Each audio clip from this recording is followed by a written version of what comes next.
qu'on a enterré mes ancêtres. Et dans les troubles, il est dans la ruine.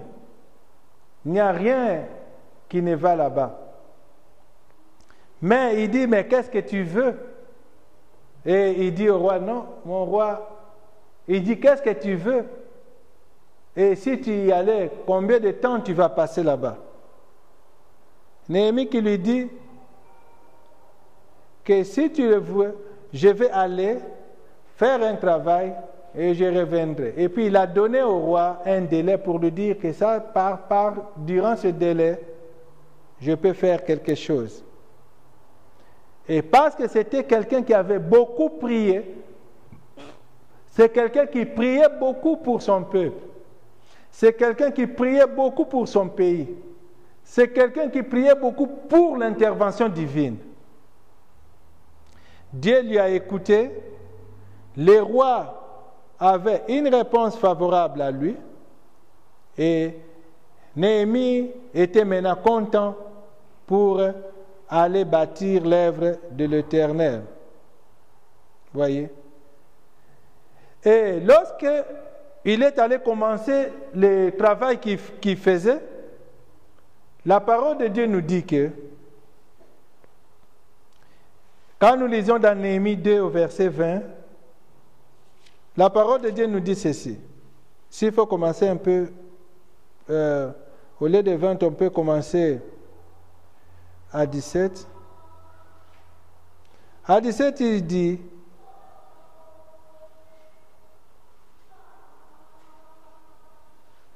vous voyez vous-même quel est notre malheur. Jérusalem est en ruine et ses portes ont été détruites par les feux. Allez, reconstruisons le rempart de Jérusalem pour que nous ne soyons plus dans cette situation humiliante. Voyez?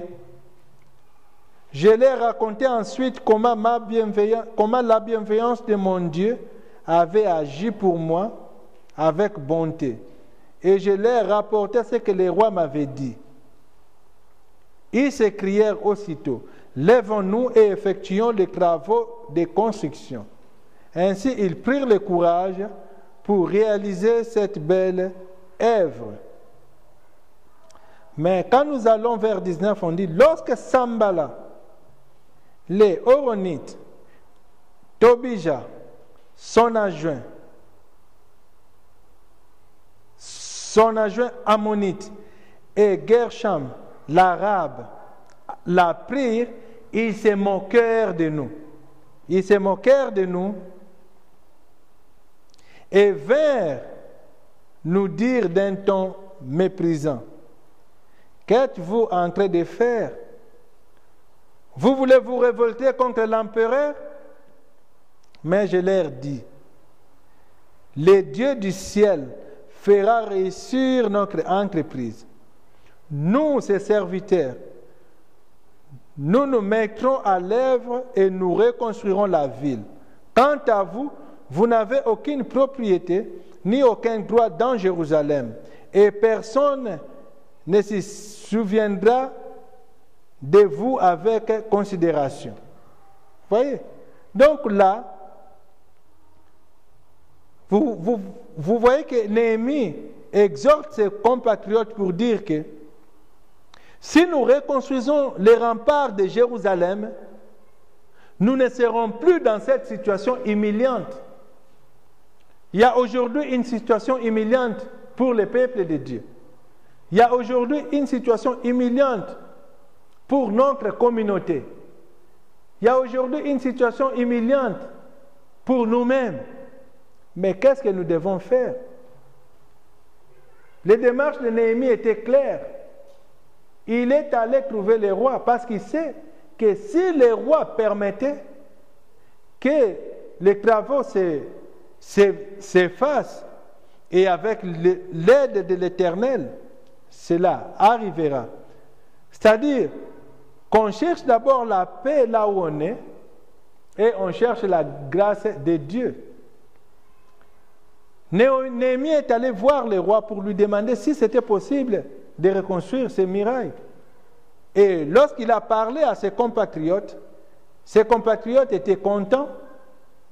Ils se sont dit, oui, nous devons aller faire tous ces travaux.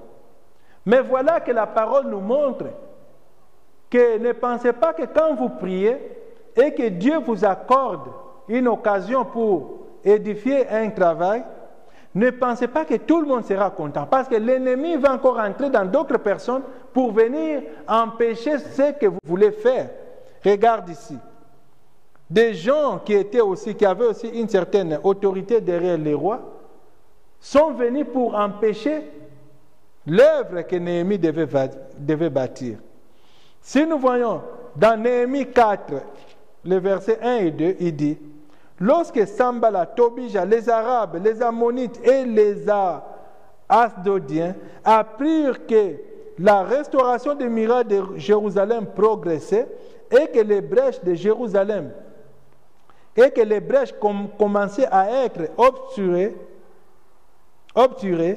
ils se mirent très en colère. Vous comprenez? Ils se mirent très en colère. Ils se liguèrent tous ensemble pour aller attaquer Jérusalem et ils semaient les désordres.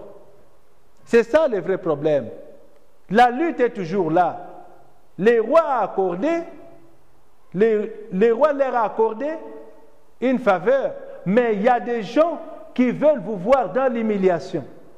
Il y a des gens qui veulent ne pas vous voir réussir.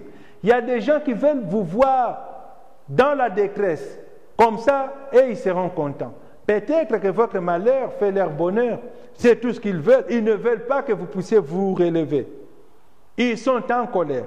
Regarde, des gens sont en train de construire un mur pour leur honneur. Mais il y a toute une communauté qui se met ensemble pour chercher les moyens d'aller détruire ces murs-là. Ça, c'est la parole de Dieu qui nous fait voir ça. Des gens, des personnes qui se mettent ensemble pour aller détruire les murs de Jérusalem. C'est pourquoi, chers frères, la parole de Dieu nous dit ceci. On dit que l'ennemi, vous savez, un homme de Dieu a dit ceci. L'ennemi aime les chrétiens. Un homme de Dieu a dit, l'ennemi aime les chrétiens. Et il a encore dit, mais il a ajouté, l'ennemi aime les chrétiens fainéants. Les chrétiens fainéants qui sont incapables d'accomplir quelque chose de positif, l'ennemi les aime. Mais l'ennemi est les chrétiens travailleurs, les chrétiens vaillants, les chrétiens habiles, les chrétiens bien engagés. L'ennemi les est. Tu dis que tu es croyant, oui, l'ennemi n'a pas de problème pour toi. Regardez, les murs de Jérusalem étaient en ruine. Jérusalem était dans la détresse, les murs en feu, les portes en feu, tout ça. Toute la Ligue ammonite, je ne sais pas qui, tous ces gens n'avaient aucun problème dans tout ça. Ils voyaient que les croyants étaient là, mais aucun travail ne se faisait et ils n'avaient aucun problème. Mais lorsqu'ils ont vu qu'un travail a commencé, ils se sont ligués ensemble pour détruire cette œuvre. Ils se sont mis ensemble, ils ont mis toutes les batteries en marche pour que rien n'avance. Voyez, c'est pourquoi cet homme de Dieu a dit oui. Beaucoup pensent que l'ennemi est les chrétiens. Non. Quelqu'un peut dire aujourd'hui, je suis chrétien. L'ennemi n'a pas de problème pour ça. Il dit, tu es chrétien, oui, ce n'est qu'une appellation. Tu es chrétien, oui, c'est une dénomination. Tu es chrétien, oui, on peut classer ça dans l'ordre de la nomenclature. Tu es chrétien. Mais lorsqu'il te voit chrétien, maintenant, il te regarde quel genre de chrétien tu es.